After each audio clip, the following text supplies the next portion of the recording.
You're watching Local News 8 at 6. Local people, local news.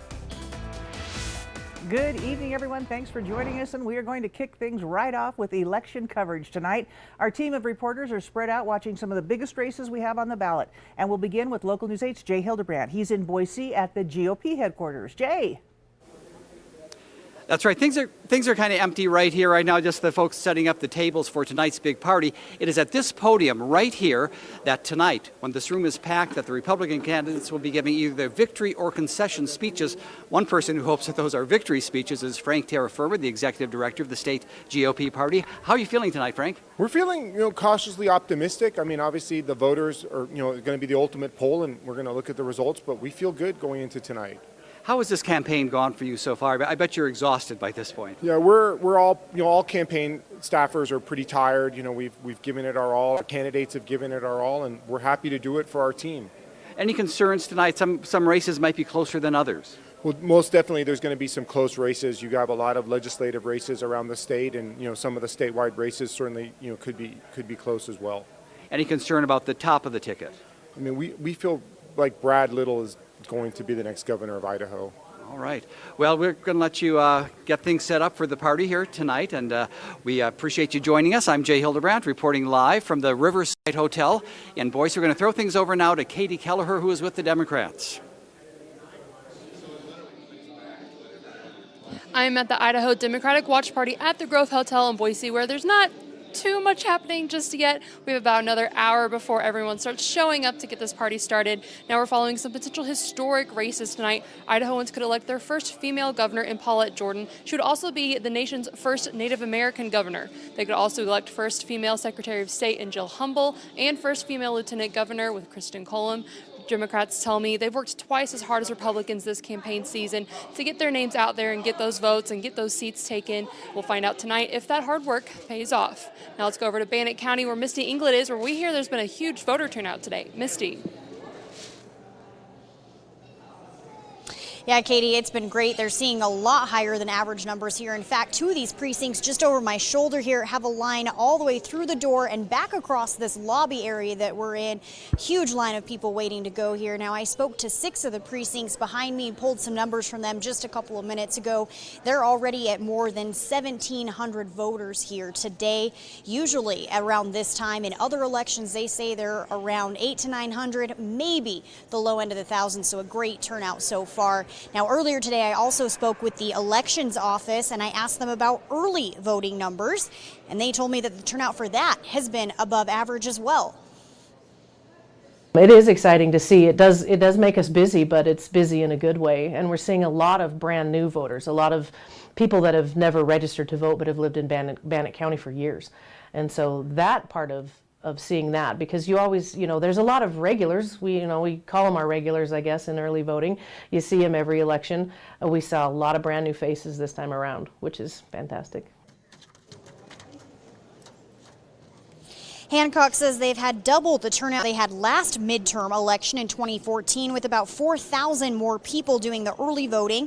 Usually in midterm elections, Hancock says they get a 50% to 60% total turnout, and with just early voting numbers so far, they're already at about a 20% turnout, and they are still waiting for some more of those early voting ballots to come in by the mail. They have till 8 tonight to count those, and again, with the lines that I'm seeing here, much more voting still to come. And Carol, just a heads up here, we have 2 county commissioner seats, county treasurer, county assessor, and county clerk all on the ballot here up for vote. So join us later tonight and I'll have those results. Sounds for now, good. live in Pocatello, I'm Misty Inglett. Thank you, Misty, very much. Polls are open until 8 p.m. tonight, so join us beginning at 10 p.m. We will be combining our efforts with our sister station, KIDK, to bring you full election results. Now, as Americans headed to the polls today, thousands were heading into schools. That's the place where many people vote, and some of those schools were in session.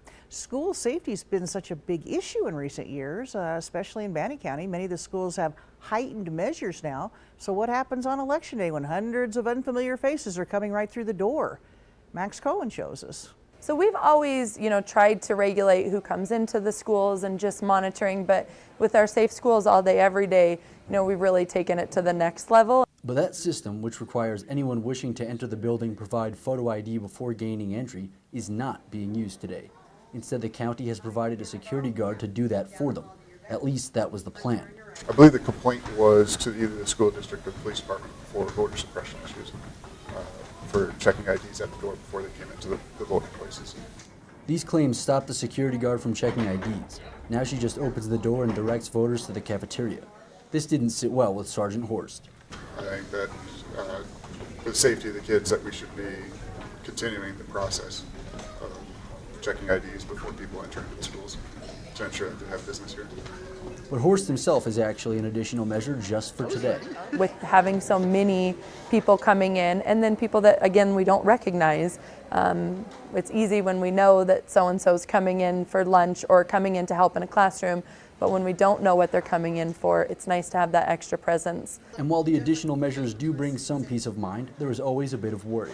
I think if you don't worry, then there's a problem. So I think we always worry in this heightened awareness, but it does alleviate some of the stress to have the additional support. While this year is the first the schools are using the School Safe program, Horst believes the lessons learned from this year will impact elections to come. In Pocatello, I'm Max Cohen. Ballot volunteers at Lewis and Clark say that early returns were among the highest they'd ever seen, with more than 240 total cards filled out just by noon. Now, an investigation is underway after a BYU Idaho student was offended by this yellow piece of paper that was put out by the city of Rexburg.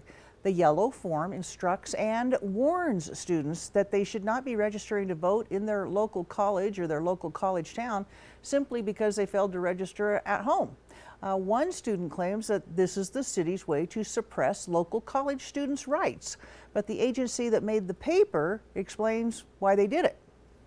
And have to establish residency here, and they want to go back home and go to college or something else. They're now a resident of Idaho, and they would have to pay out-of-state tuition wherever they're going back to. We're not trying to stop anybody from voting in Idaho. We want them to come, we want them to vote, but we want them to understand what happens if they do. They need to be informed voters. We just want to inform them that they do need to vote in their home state if they're here, and it will affect their residency. The ACLU of Idaho says to call them if you see any similar signs. They're going to kind of look into it. 208-344-9750. All right, so Election Day can prove very educational for our kids because so many of the polling places are held at schools. Students at the Edgemont Elementary School have been studying all year long about how state and federal politics really work. So they're given a rare look at how elections really work today. We've learned about our senators and our representatives and why we have them. Well, one of the things is that we do talk about voting process in our class, but we don't really always have a lot of opportunities for them to actually see it. And this is one of those rare opportunities where our students get to go in, they get to see the whole process of voting. All right, and so the teachers are also hoping that parents at home would continue to talk to their children about politics and why it is so very important to vote. Groups in Pocatello at ISU are certainly doing their part in maximizing voter participation. The League of Women Voters teamed up with the ISU Law Club and prompted students all day, get out and vote. Local News 8's Brady Halbleib has more on that story. It is an initiative that is happening on college campuses across the nation. Over 400 schools are participating in the Young Invincibles, a movement urging millennials to participate in the voting process. And out of Washington, D.C., they have a grant, and they were just powerful to get the young vote out. That means we register, that means we have a party, that means we put them in touch with candidates for any questions that they have, and get that young vote out there.